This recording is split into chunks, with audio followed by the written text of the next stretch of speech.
वसुदेव जी ने अपने कुलगुरु गर्गाचार्य को बुलाकर दोनों बालकों को उनके सन्मुख बैठाया। गर्गाचार्य ने मन ही मन श्री कृष्ण तथा बलराम जी को प्रणाम किया।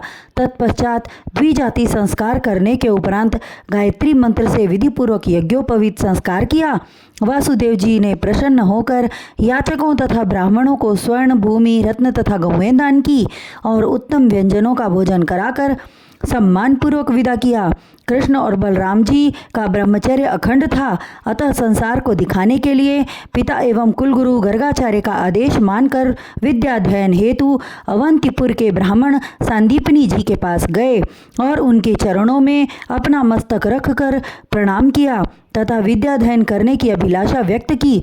जबकि भगवान श्री मुरलीधर मनोहर स्वयं संपूर्ण विद्याओं के ज्ञाता थे, ज्ञान, वैराग्य एवं आदेश के उत्पन्न करता वे स्वयं थे, फिर भी संसारी मनुष्यों को मार्ग दिखाने के लिए उन्होंने गुरु की सेवा की। संदीपनी जी ने उन्हें गुरुकुल में रखकर पढ़ाने लगे और पवित्र हृदय से वेद, उपनिषद, शास्त्र, पुराण आदि की शिक्षा देने लगे।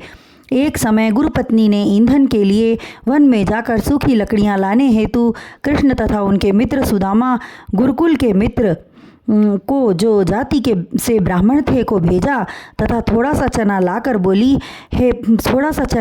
बोली, हे पुत्रों, भूख लगने पर ये चने खाकर पानी पी लेना, भूख मिट जाएगी।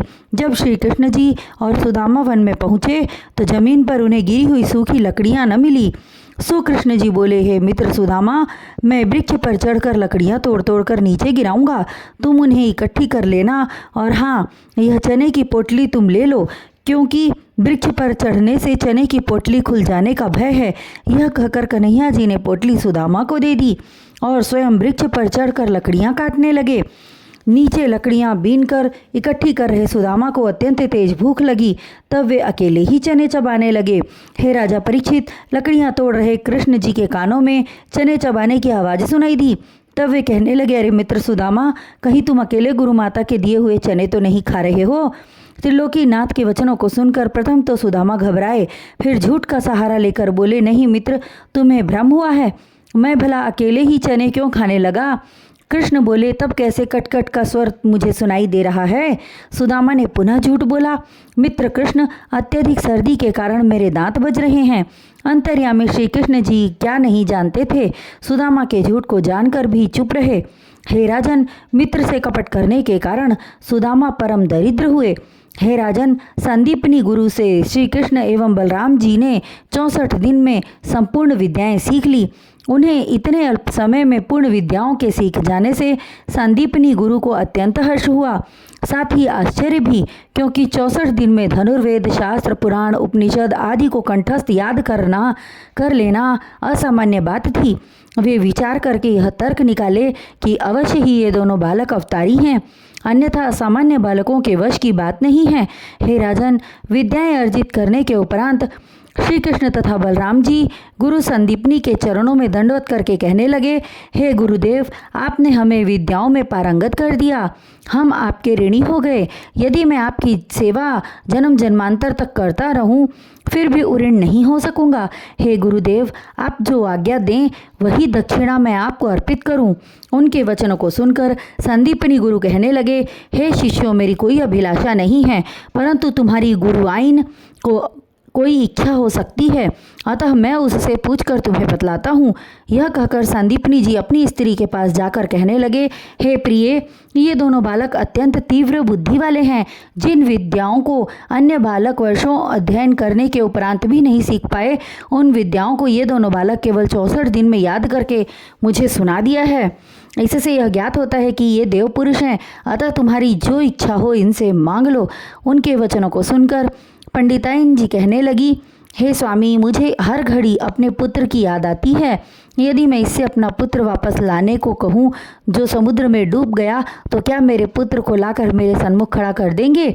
नहीं स्वामी, यह संभव कर पाना इन बालकों के वश की बात नहीं है और अन्य किसी वस्तु की मुझे अभिलाषा नहीं है। अतः आप जाकर उन बालकों से कह दें कि वे अपने धाम घर को जाएं।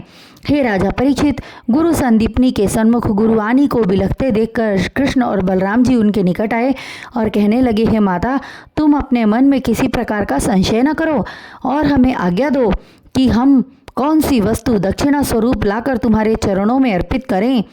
तब गुरुवाणी रोते हुए बोली, हे शिष्यों, हमारे एक ही पुत्र था, वह भी 1 वर्ष पूर्व द्वारिका के प्रभास क्षेत्र समुद्र में डूब गया। यदि तुम गुरु दक्षिणा देना चाहते हो तो मेरा पुत्र ला दो। उनके वचनों को सुनकर दोनों भाई उसी क्षण समुद्र के किनारे जा पहुँचे। प्रभु श्री हरि नारायण को तट पर आया जान समुद्र देव अति प्रसन्न होकर रत्नों की थाल लेकर मनुष्य रूप में उनके सन्मुख उपस्थित हुए और हाथ जोड़कर कहने लगे, हे स्वामी, सेवक के लिए क्या आज्ञा है। तब श्री मुरली मनोहर मृदुल स्वर में बोले, हे समुद्र देव, 1 वर्ष पूर्व हमारे गुरुदेव श्री संदीपनी जी अपने कुटुंब सहित स्नान करने हेतु आए थे। उस समय तुम उनके पुत्र को बहा ले गए। हम उस बालक को लेने आए हैं। श्री कृष्ण जी के वचनों को सुनकर अति दीन होकर समुद्र देव ने कहा, हे स्वामी, मैंने संदीपनी जी के पुत्र को अपने जल में नहीं डुबोया। मेरे गर्भ में पांचजन्य नामक एक बलशाली दैत्य शंख के रूप में रहता है, उसी ने चुराया होगा। हे राजन, समुद्र देवता के वचनों को सुनकर दोनों भाई समुद्र के गर्भ में उतरकर उसी स्थान पर पहुँचे जहाँ शंखासुर का निवास था। उससे श्री कृष्ण जी का भयंकर युद्ध हुआ। अंत में त्रिलोकीनाथ ने उसे मार डाला, किंतु उसे मारने के बाद भी बालक का पता न चला।